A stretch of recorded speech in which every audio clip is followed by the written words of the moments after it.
What up, what up, what up? What's going on, guys? Your boy GS, and welcome back for another Madden 25 online ranked match. And today, we have the Saints going up against the 49ers. Did you miss me?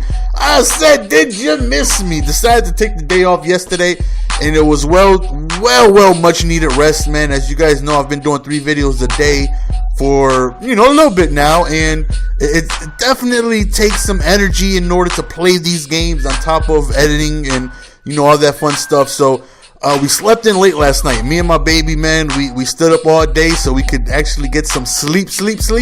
And we was out cold, man. I already had videos edited for you guys yesterday, but it's like, you know what? Let's just sleep in today and be able to wake up more energized. That's exactly what happens, man. So, apologize to anybody coming to the channel looking for videos yesterday. But hopefully we can make it up with some entertaining ones today. So, as you saw, Morgan drops that pass. We go back. We go through the same thing again.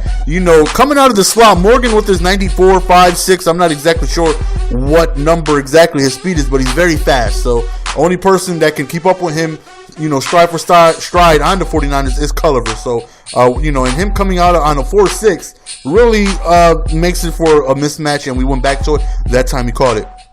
We went offsides on a PAT, and we go for the 2-point conversion. Guys, if somebody goes offside on your PAT, go for 2 points. It's a 1-yard QB sneak, and QB sneaks are very hard to stop. Right here, not gonna lie, man, I had to call me off guard. Plus, I ranked him. I was definitely expecting a run on the 1-yard line, and he comes out passing and called me off guard with a 99-yard pass. So, good play call by him. I was definitely expecting some type of run, and he caught me off guard. So he decides to go for 2, and we end up stopping. If you go for 2, this is the only time I will send Fagdy.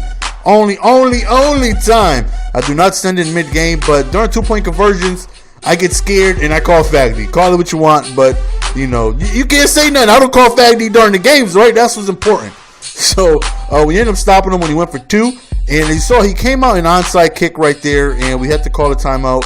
I was trying to audible, but it didn't allow me to, so I had to waste the timeout. So as you see from title, I say this guy is just a mega try-hard, and of course we all, quote-unquote, I'm doing the air quotes, try hard. We all want to win, but look at this guy shaking every single play.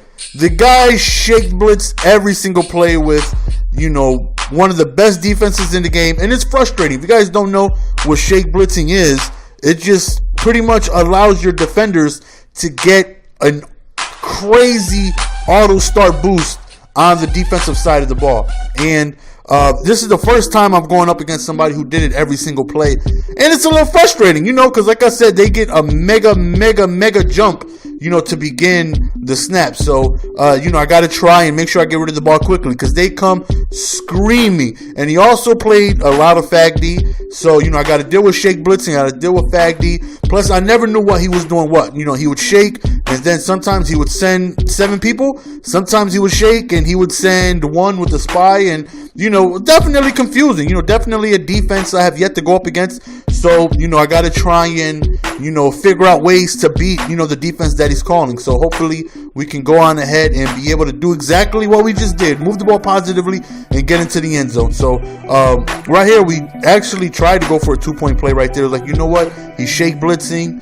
He's playing a lot of Fagdy. Let's see if we can go on ahead and get this 2-point conversion to make it a 2-score game. And unfortunately, we failed, and Drew Brees gets injured. But thankfully, he's not injured for the game. So 14-6 right now. Hopefully, we can make something happen defensively to, give me back the ball to go multiple possessions, because I definitely don't want to lose to somebody who plays a lot of Fagdy and shake blitzes. So, I definitely want to try to do what I can do to win. And like I said, this is the first time I'm going up against this, so I really don't have a game plan on how to, defend this. And on top of that, he's already got a steroid monstered up, defensive team. So, it's interesting to see how things are going to play out. So he scores a touchdown right there. And does he go for 2? No, he does not. So he goes for another onside kick. Again, I'm trying to audible. It just wouldn't let me. But thankfully, we end up recovering the ball. So onsides along with Fagdy, along with shake blitzing, and something I got to try and, I really feel like I can make no mistakes here. I really feel like I cannot give this guy any type of momentum, and this is not the type of defense I want to go up against down. So I want to continue to put pressure on him, continue to move the ball positively. You know, look at that, man. They hit hard. Everybody on that team hits hard. So 3rd and 4, we're looking, and we hit him with Morgan over the middle. Well, more towards the right side, but he was in the middle when I started throwing the ball. But we end up picking up the first down right here. As usual, I don't run the ball too much. 49ers are just way too risky to run the ball against, no matter who you got. You know, they hit too hard, they ball hawk, they swarm the ball runner, the runner of the ball. So I typically don't run the ball too much. So, you know, thankfully for me, I have a high octane passing offense for me that hopefully I can go on ahead and be successful with. So we go up 21-13, and now, as usual in most of my games, I need to lock in. I need to get myself a stop defensively. I need something to go my way to allow myself to go up multiple scores and hopefully be able to build upon that. So 2nd and 12 right here. Definitely want to be able to put myself in a position to make something happen. So we get a huge sack. So now it's 3rd and long. Let's see if we can defend this. Let's see if we can not allow a first down. And he drops the pass right there, which was huge. 4th and 18. We definitely need this. Giving this up would be a heartbreaker. So he goes up top, and thankfully we end up swatting that down, giving us the opportunity to go up 28-13. And that right there was a huge stop, because I give up way too many 3rd and longs and 4th and longs, and it's truly frustrating. But we actually came through on that one. So 3rd and 5 right here. We're looking standing over the pocket. We just dump off really quickly to Graham, and the Saints offense is very fun to use, man. A lot of passing weapons. We're coasting. You also have more Graham. Sproles is a beast.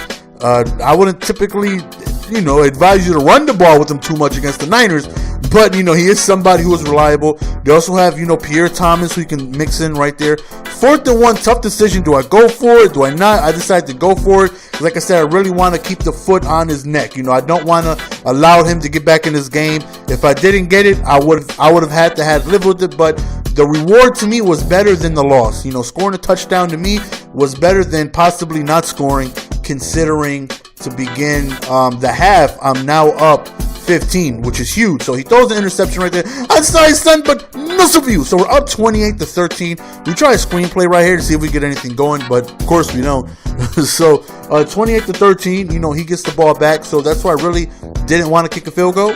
I'd rather have gone up 2 scores. And thankfully the risk, we ended up prevailing, and we ended up scoring a 2-yard QB sneak. So that right there can't tell you how big that was. So, 28-13. He hasn't run outside with too much with Kaepernick, but as you can see, he's definitely able to. Right there was a beautiful, and I mean a beautiful user interception right there. Right here we go deep up top, and we got, was that Morgan again?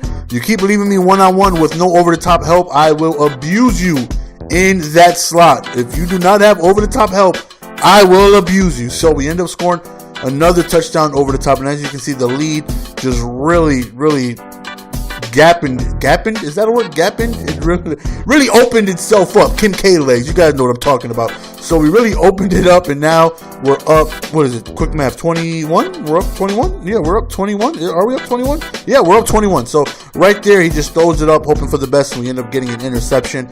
And from here on out, man, hopefully we can just be able to play clock control, keep the ball on the ground. Not too much, because like I said, I'm very, fearful of those Niners linebackers, but, I definitely just want to keep the ball moving positively, continue to get first downs, waste some time, and just be able to keep the ball on the ground, keep the clock ticking, which is most important. So 4th and 9 right here. Of course, we don't want to punt the ball. No, we want to get this first down. Again, we beat him over the top. Morgan is beasting. He just keeps on playing one-on-one with no. Oh, now you want to play on the right side, huh? Now you want to try and look out for Morgan, huh? So he continued to leave over the top, just booty butthole naked. Then he started doing this. Then he started coming out in field goal zone block every play here on out. Look at this. Look at this. This was his defense, and this defense was strange. Just like I don't know how to prepare for this. We go from shake blitz and a faggy to pump block return. Like, what is this? And it was actually kind of difficult to try and beat. It was a little tough. Not gonna lie. Since this was the first time I was going up against it, it definitely was a little tough. We could have scored a touchdown right there, but oh no, we wanna rub it in his face that we're doing what we're doing, and he continues to call pump block zone. And like I said, this is the first time I've gone against it. It was a little intimidating at first. Like, can I run on this? can I pass on this? Like, how do I defend this? But we do end up finding our ways. Right here, we go up top to Graham, but he ends up dropping what would have been a touchdown. So even though we gave up a touchdown by not running towards the end zone and coming back down, we were, more than satisfied with taking time off of the clock and still getting a field goal. So more importantly, we took time off of the clock, which is way more important than those extra 4 points that we lost. So, at this point in time, I definitely feel confident about how we were able to game plan for the game.